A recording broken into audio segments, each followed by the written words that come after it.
So I want to do a little discussion on how important the joint oiling is and why it's so important and why it's the first thing I have you do throughout this program. See, most people think you need to get in there and attack it and go hard and sweat and blood and tears is what you need to get the best body you need or you want. But I don't think that's the truth. I believe in following physiological laws, following universal laws, looking at how things function and how the body adapts and saying, okay, what's the best method, right? So it's not about putting more in and going harder, but this is about being smarter with our energy. So we talked about, or we will talk about how the body adapts. It adapts to certain stimulus, and you can create anything you want with that, with the proper stimulus. So your joints act differently than your muscles, right? There's a different there's a different mechanism to how your joints function, heal, and grow, and strengthen versus how your muscles grow, function, and strengthen. And just like every other tissue in the body, there's different factors, there's different stimulations you need in order to get those pieces to optimize. And so I really want to look at joints because most people go to the gym and stop at the gym because they're hurt, they're injured, their shoulders hurt, their knees hurt, their hips hurt, their back hurts. Find somebody who doesn't have one of those pains. Just good luck, right? Almost everybody does. I did some coaching with high school athletes and I was just absolutely blown away that these 14, 15-year-old kids have chronic knee pain. Chronic knee pain at 14, 15? There's something going wrong. We're training improperly. So the first thing that I want to do, the first thing I want you to do is start to heal your body. And to do that, we're going to go after the joints, right? So a lot of times you go to move a joint, you'll hear popping, clicking, cracking, or you don't even have the range of motion you need. So by joint oiling, you start to lubricate those joints, you start to heal them because your joints are built with synovial fluid is what it's called. It's the oiling, it's the lubrication mechanism. And this synovial fluid does three things. The first thing it does is it creates a frictionless environment, which allows you to just move smoothly and cleanly.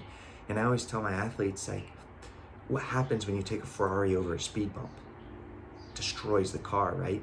So we need to find these pops, these clicks, these cracks, this lack of range of motion, and we need to start healing it because if you take it full speed, you take a Ferrari over a speed bump, these little clicks, these little speed bumps, these little hitches in your range of motion, you're going to destroy the joint. So we first need to lubricate, heal, and open up this joint, and we need to create a frictionless surface. In order to do that, we need to get synovial fluid to flow. Now, synovial fluid doesn't get pumped into the joint passively.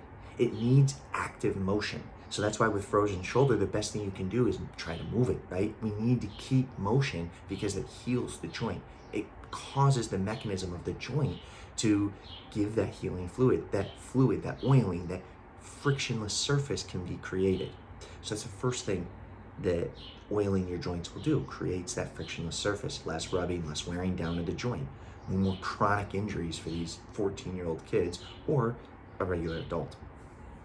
And the next thing it does is it cushions the joint so we can actually take forces. So now we're talking about athletic motions, right? So if you want to run, if you want to jump, if you want to land, or even if you want to catch something or get hit by something hard, right? We need to have some sort of cushion, some sort of protection. And in order to do that, we need synovial fluid in the joint. So lack of motion, synovial fluid starts to dry up, causes friction, but it also decreases your ability to resist load, right? Heavy forces.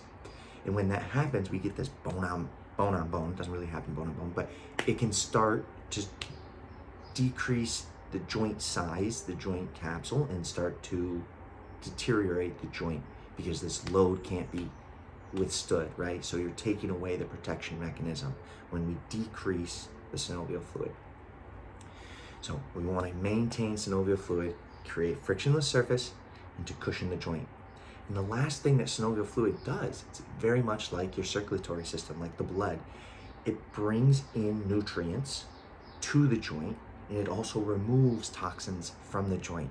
So if you don't get this fresh flushing of synovial fluid into your joint, you're not getting the nutrients you need, which you don't need a ton for joints, but still you need that lubrication. But also the most important thing is you get rid of the toxins. So if you don't get rid of the toxins start to do bad things in cells, right? It's okay. Toxins are okay in the body if we can get it to flow and clean out. But as soon as it stays stagnant, it starts to cause issues. So we need to flush these joints and remove the toxins and bring in fresh, new synovial fluid to oil the joints. And that's one of the most important things we can do to start to heal our body. And that's why I start everybody off with it right in the beginning. We'll do multiple weeks of this, and sometimes if this is where you're at, this is where you'll stay. But it's the most beautiful thing because you'll see life-changing things happen, because all of a sudden pain can start to reduce and we can start to actually be able to use our joints and use our body the way we were intended to. And that's what I want to get you back to baseline. That's what joint oiling is about. Let's get you back to baseline, stay healthy, right? We're going for health, not fitness. We're not pushing till we drop. We're just stressing the body to what it needs to allow that stimulation, to allow the body to adapt to the best, most optimal way it can, because the body is intelligent. It knows how to adapt. It just needs to know what to adapt to. So we need to give it the right stimulus and train the body to adapt in the most optimal way. And that's why this tiny little thing of joint oiling might not seem a lot. It's a 6-minute program, right?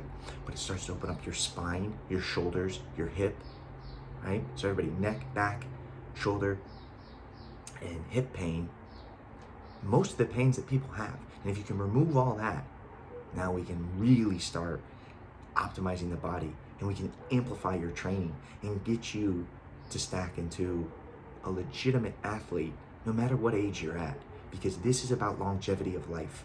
I want adults and geriatrics to be able to move. Why aren't grandparents playing with their grandkids? Why aren't grandparents able to get on down to the floor and up and move and do things? I want to remove that. I want the family unit to be able to play together. And I want you to be able to compete if you would like to, even into your 70s and 80s. I believe that is how our body is intended to be. We're just not using the machine properly.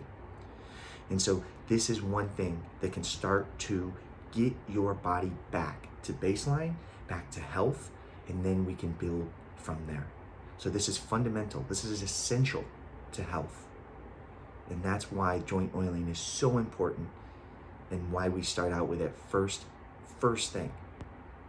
No matter what, if you want to train a bodybuilder body, you still need proper joints in order to do this. It doesn't matter what you're trying to do. Without your joints, you're going to be in pain, you're going to be sore, you're going to be beat down, and you're not going to see the growth that you want to see. So first and foremost, we're going to build that fundamental baseline. We're going to give you the essentials that you need. And that's what we'll do in the first couple weeks. And after that, we can stack and we can take you to your goals.